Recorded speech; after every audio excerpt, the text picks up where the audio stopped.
Antarctica. The very word sent shivers down my spine, a mixture of fear and exhilaration. It was a place I'd only dreamed of, a vast and unforgiving landscape at the bottom of the world. Yet something about its remoteness, its untouched beauty, called to me. It whispered of adventure, of pushing my boundaries, of discovering something profound not just about the world, but about myself. It started with a documentary, the icy landscapes and majestic creatures flickering across my screen. Then came the books, each page filled with tales of explorers and scientists braving the harsh conditions. The seed of longing was planted, growing stronger with every image, every story. I knew I had to go. This wasn't just a trip, it was a pilgrimage to a place that held a mystical allure. A place where I could stand amidst the raw power of nature and feel utterly insignificant, yet strangely connected to something far greater than myself. The decision wasn't easy. Fear gnawed at me. Could I handle the isolation, the extreme weather? What if I wasn't strong enough? But the call of Antarctica was louder, drowning out the doubts. This was my chance to step outside my comfort zone, to embrace the unknown and discover what I was truly capable of. Preparing for Antarctica was like preparing for a journey to another planet. Specialized clothing, layers upon layers to combat the biting cold, waterproof boots to navigate the ice and snow. Books on Antarctic history and wildlife filled my shelves, each page fueling my excitement. But it wasn't just about the gear, it was about preparing mentally and physically. I started hiking, pushing myself further each time, building my endurance for the long treks ahead. I practiced yoga, finding a sense of calm amidst the storm of anticipation. With each passing day, the map on my wall, dotted with the places I longed to see, seemed to vibrate with energy. The Drake Passage, notorious for its rough seas, filled me with a thrilling dread. The Antarctic Peninsula, with its towering glaciers and penguin colonies, promised wonder. As my departure date neared, the anticipation was almost unbearable. Sleep became a distant memory, my mind buzzing with images of icebergs and albatrosses soaring through the crisp air. I was ready, or at least, I told myself I was. Nothing could truly prepare me for the reality of Antarctica. The ship cut through the choppy waters of the Drake Passage, a steel vessel braving the infamous seas. I stood on deck, the wind whipping my hair, a mix of trepidation and excitement churning in my stomach. The world I knew, with its bustling cities and familiar routines, felt a million miles away.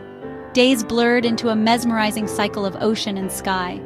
Albatrosses, with their impressive wingspans, became constant companions, gliding effortlessly alongside the ship. I spent hours on deck, mesmerized by their aerial dance, a sense of awe washing over me. Then on the horizon, a smudge of white appeared. Land, or rather ice.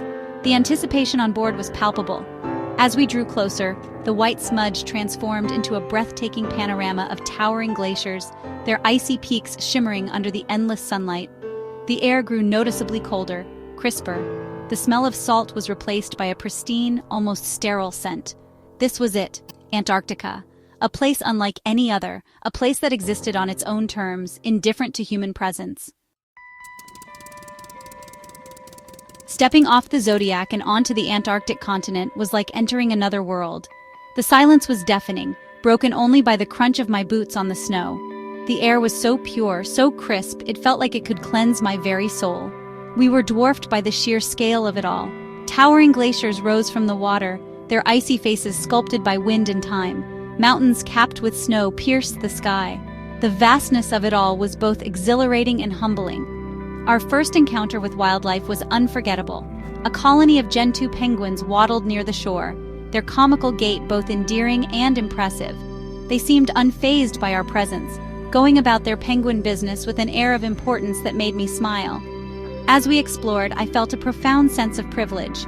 This was a place few humans had ever set foot on, a pristine wilderness untouched by the hand of man. It was a responsibility, I realized, to witness its beauty and share its story. Each day in Antarctica brought new wonders. We kayaked through icy waters, dwarfed by towering icebergs sculpted into fantastical shapes. We hiked across snow-covered landscapes, the only sound the crunch of our boots and the distant calls of seabirds. One day, we came across a leopard seal lounging on an ice floe.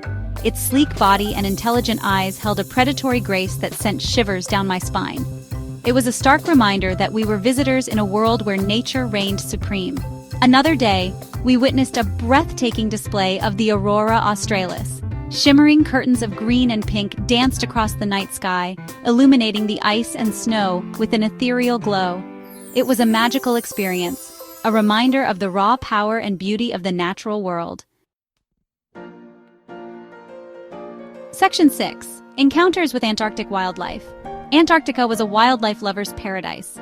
Penguins, in all their comical glory, were our constant companions. We watched as Gentoo penguins waddled to and from the ocean, their sleek bodies gliding effortlessly through the water. We marveled at the Adelie penguins, their tuxedo-like plumage and feisty personalities a source of endless amusement. One day, we were lucky enough to witness a pod of humpback whales breaching the surface. Their massive bodies, sleek and powerful, seemed to defy gravity as they launched themselves out of the water, crashing back down with a resounding splash. Seals, too, were a common sight.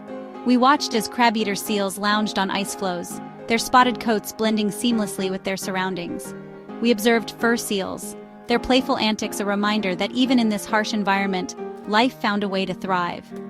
Each encounter with wildlife was a privilege, a reminder of the incredible biodiversity that existed in this remote corner of the world. It was a responsibility I realized to protect this fragile ecosystem for generations to come. Section 7. Testing the limits, physical and mental challenges. Antarctica wasn't just about breathtaking landscapes and incredible wildlife. It was also about pushing my own limits, both physically and mentally. The extreme cold, the relentless wind, the constant daylight, it all took a toll. There were moments when the cold seeped into my bones, no matter how many layers I wore. There were times when the wind threatened to knock me off my feet, when the vastness of the landscape made me feel utterly insignificant. But I learned to adapt. I learned to find warmth in the company of my fellow travelers, to draw strength from the sheer beauty that surrounded me. I discovered a resilience within myself that I never knew I possessed. One day, we embarked on a challenging hike across a glacier. The ice was treacherous, the wind biting, but I pushed on, one step at a time, determined to reach the summit. And when I did, the view was worth every ounce of effort. Section 8. Reflections from the bottom of the world.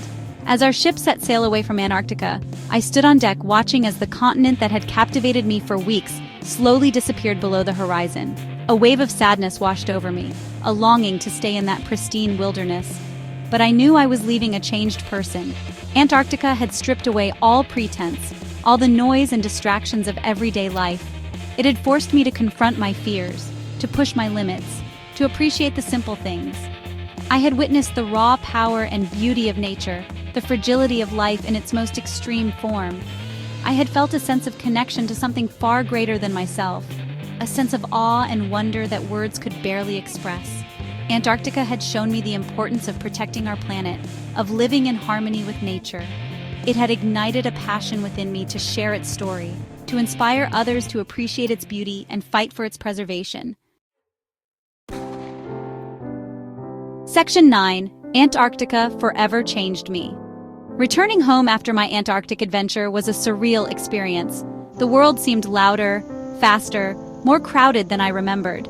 The everyday concerns that had once consumed me now seemed trivial in comparison to the vastness and silence of the continent I had left behind.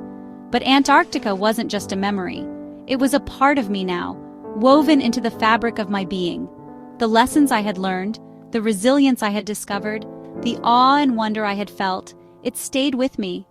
I found myself seeking out silence and solitude, craving the peace I had found in the vastness of the Antarctic landscape.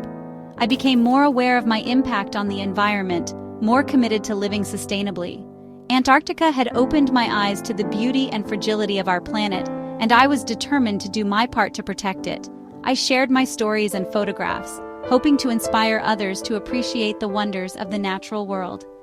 Antarctica had been a journey to the end of the Earth, but it was also a journey into myself. It had shown me the strength and resilience I never knew I possessed, the power of nature to heal and inspire, and it had left me with an enduring sense of gratitude for the privilege of having experienced such a magical and transformative place.